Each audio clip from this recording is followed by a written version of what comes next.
Nouvelle édition du journal, bienvenue à tous et merci d'être avec nous sur Télé 50. Le comité de coordination nationale élargie de la campagne patriotique J'aime la RDC, mon pays, je soutiens le dialogue s'est réuni mardi à Kinshasa avec tous ses membres.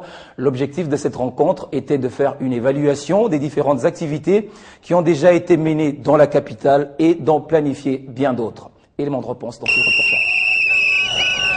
Après le lancement officiel, organisé avec pompe de la campagne patriotique J'aime la RDC, je soutiens le dialogue à Kinshasa, l'heure est maintenant au bilan. C'est dans ce cadre que le comité de coordination nationale élargie s'est réuni afin de faire une évaluation des différentes activités qui ont déjà été menées sur terrain.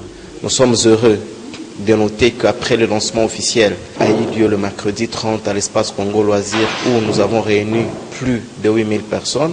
C'était donc une sortie réussie. Nous sommes allés le dimanche 3 au stade de Martyrs où nous avons accompagné un des membres du comité stratégique, le compatriote Denis Kambaye, dans le gala de catch. Et la campagne patriotique était là pour faire passer le message de paix et le message d'adhésion au dialogue. Au-delà de tout, cette rencontre était aussi une occasion pour les membres des différentes commissions de faire des propositions et projections des autres activités autour de la sensibilisation de la population sur le dialogue. Nous avons défini 3 grands axes pour cette semaine et même la semaine prochaine. Nous allons entreprendre plusieurs actions de proximité. Nous allons aller vers des populations et des associations cibles avant d'entreprendre probablement en fin de week-end des actions de masse. Cette campagne patriotique est une interpellation adressée à tout Congolais qui aime la RDC à préserver la paix et l'unité nationale, chèrement acquise. Puisque l'on parle du dialogue, sachez que le député national Robert Kambale Lufungula a organisé une marche à Béni pour sensibiliser la population de ce coin du pays sur l'opportunité de cette rencontre censée lever les grandes options sur les questions qui divisent la classe politique congolaise. Cette marche a connu une adhésion populaire des habitants de Béni avec un seul message, non aux violences pré- et post-électorales. Nous sommes à Bolongo, commune rurale du territoire de Béni. Ici, la population est descendue dans la rue pour soutenir la vision du chef de l'État, Joseph Kabila Kabange, visant le maintien de la paix et la sécurité avant, pendant et après la tenue des élections. C'est là, sous l'initiative du député national élu de ces coins, Robert Kambale Lufungula. Se trouvant en vacances parlementaires, l'élu de Béni a sensibilisé la population sur les biens fondés du dialogue national et inclusif. Dès que le chef de l'État il a pris un certain nombre d'engagements, il a dit je vais consulter les Congolais l'ont attendu et à l'issue des consultations, il a annoncé qu'il va convoquer un dialogue. Les gens avec qui il a échangé pour que le dialogue soit convoqué, il n'y a personne qui n'a jamais nié que le chef de l'État aurait donné de faux problèmes. Même ceux qui refusent aujourd'hui d'aller au dialogue, qui ne peuvent pas aller au dialogue, ils savent, ils sont conscients qu'il y a des problèmes majeurs, qui ne peuvent pas nous permettre de faire des élections qui puissent être transparentes ou qui puissent être non contestées. Moi je suis au territoire de Béni, vous savez combien de fois la population a souffert. Si les gens peuvent se parler et que demain ou après-demain, la situation se décante, chacun va faire son travail comme il se doit.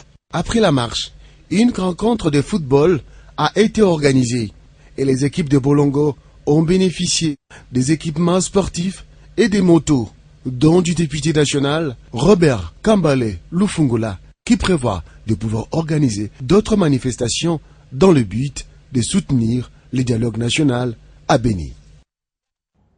Le président de l'UNADEF Tanganyika, Ali Bin Omari, a réuni les militants et cadres du parti à l'occasion d'une cérémonie d'échange de vœux. Ce parti de la majorité présidentielle en a profité pour réitérer son soutien indéfectible aux initiatives du président de la République, Joseph Kabila Kabange, à l'exemple du dialogue national inclusif. Les détails sur place avec Bienfait Mohamedi Abdallah, notre correspondant.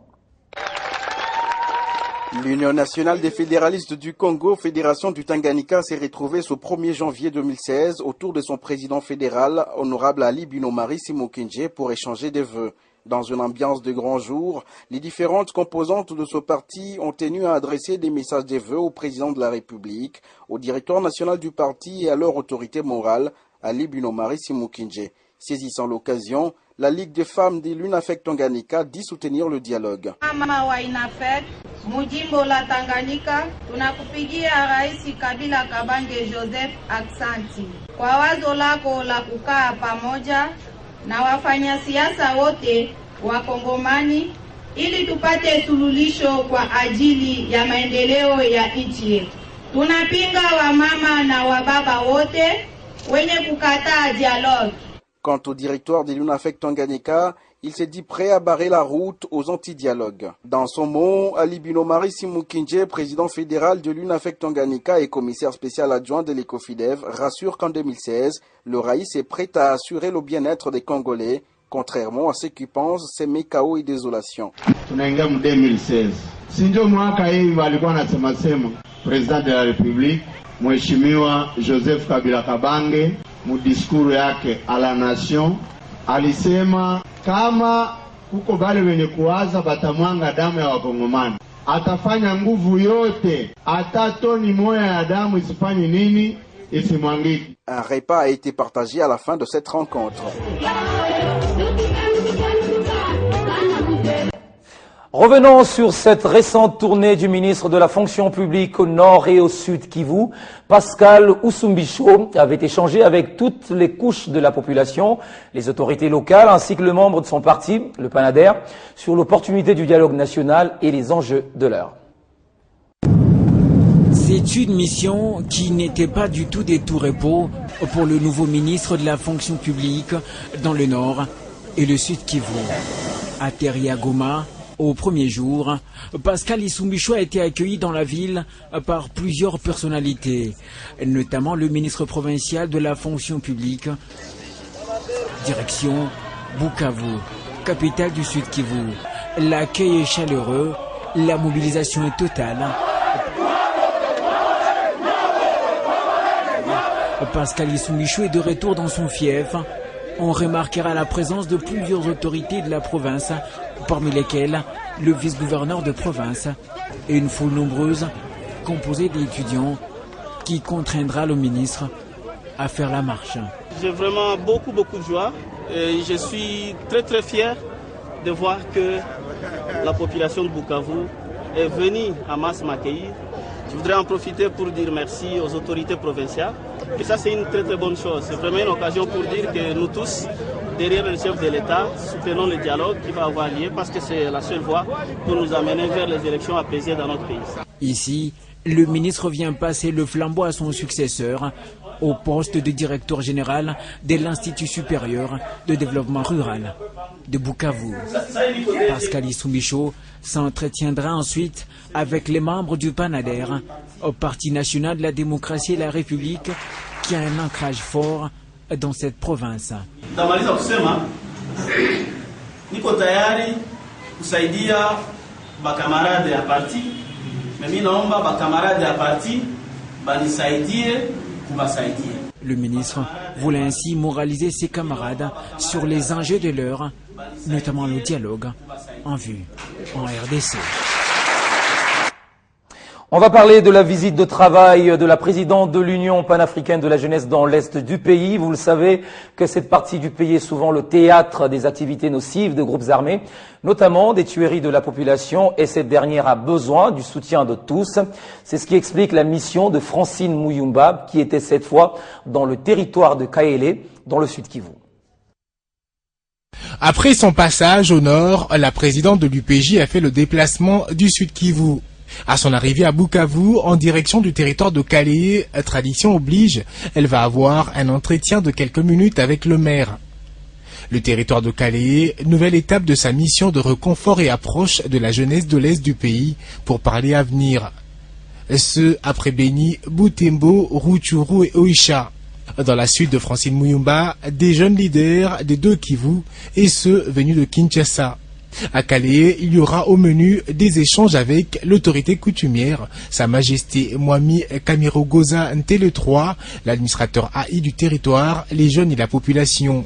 Sur sa route, elle sera obligée de s'arrêter à plus d'une fois à travers les villages pour partager avec la jeunesse et la population qui étaient informés de sa présence sur leur terre. Le cas de Katoma et bien d'autres villages jusqu'à un stop à Calais Centre où étaient prévus des échanges avec les jeunes de la population et l'administrateur du territoire en présence du Mwami Kamirogozan Tédé3 qui l'accompagnait. Le Mwami qui va tous les convier à son palais.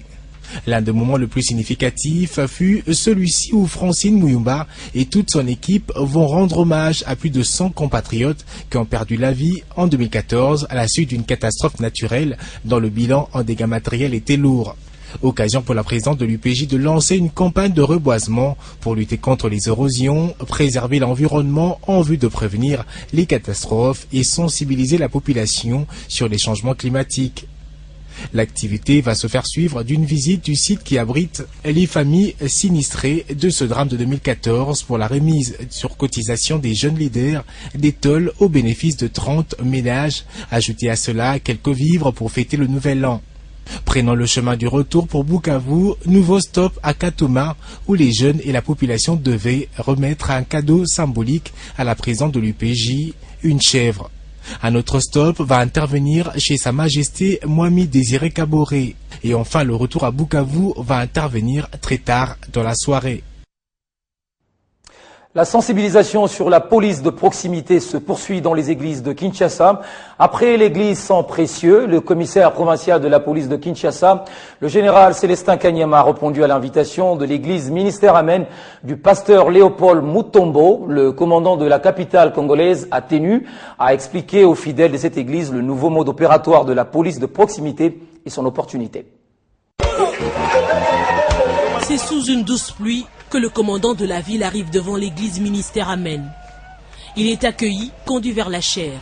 Sans tarder, le culte commence. Un dimanche particulier pour ses fidèles, à qui le général Célestin Kanyama est venu expliquer l'importance d'une police de proximité. Quand j'arrive ici, je n'ai pas besoin de garde du corps. Mais avant de commencer, je préfère, si vous pouvez me supporter comme je l'ai dit, et si on peut me lire Romains 13:1. De la réforme de la police à la planification d'ensemble pour la sécurité efficace des milieux de vie, en passant par la collaboration permanente et échange des informations entre les populations et la police, le commandant de la ville s'est transformé en prédicateur circonstanciellement pour faire comprendre à l'assistance la mission de la police. Si vous ne respectez pas l'autorité de l'État, vous n'êtes pas chrétien. Vous devrez, la Bible nous recommande que de prier pour les autorités, et rien d'autre, que prier seulement pour les autorités. Une sensibilisation qui a porté des fruits. Moi, je comprends aussi que l'Église est un partenaire de l'État. Ça, nous devons le comprendre. Il travaille étroitement avec l'État. On ne peut pas avoir autant la grâce d'assembler autant de gens comme ça. C'est un électron libre, ça envoie la communication, les contacts permanents avec les autorités pour savoir comment on peut canaliser. Parce que c'est une série de bases. L'Église, d'abord, la famille, jusqu'à la base. Et je crois que la tâche de l'Église soit comprise est une chose. Et pour finir, le numéro de téléphone des commandants des interventions de tous les secteurs et quartiers de la ville de Kinshasa ont été dictés pour qu'en cas de problème, une prise en charge soit rapide. Qu'ils ne fassent pas entrer de mauvaises choses dans nos églises. Le secrétaire général de l'ONU, Ban Ki-moon, a recommandé de réduire de 1700 hommes les effectifs de la force des Nations Unies en République démocratique du Congo dans un rapport transmis au Conseil de sécurité. Il estime dans ce rapport qu'une telle réduction, la deuxième en 2 ans, est possible sans compromettre le mandat de la MONUSCO si des progrès sont faits dans la lutte contre les groupes armés actifs dans l'est du pays. Dans ses rapports rendus publics le mardi 5 janvier, Ban Ki-moon pense qu'une telle réduction ne va pas compromettre le mandat de la MONUSCO si des progrès sont faits dans la lutte contre le groupe armé actif dans l'est de la RDC. Le secrétaire général de l'ONU propose, dans cette même perspective, de réorienter davantage la MONUSCO vers des tâches de police dans la perspective des élections prochaines. Cependant, ces propositions de Ban Ki-moon sont passibles de discussions au préalable au Conseil de sécurité dès la semaine prochaine. Pour rappel, la RDC a toujours réclamé un retrait progressif des casques bleus dans le cadre d'une stratégie de sortie. Ce qui a fait qu'en mars de l'année qui vient de s'achever, l'ONU avait réduit de 2000 soldats l'effectif de la MONUSCO, qui comptait près de 21 000 hommes. Sur terrain, le constat est que ces réductions ne changent pas le plafond des effectifs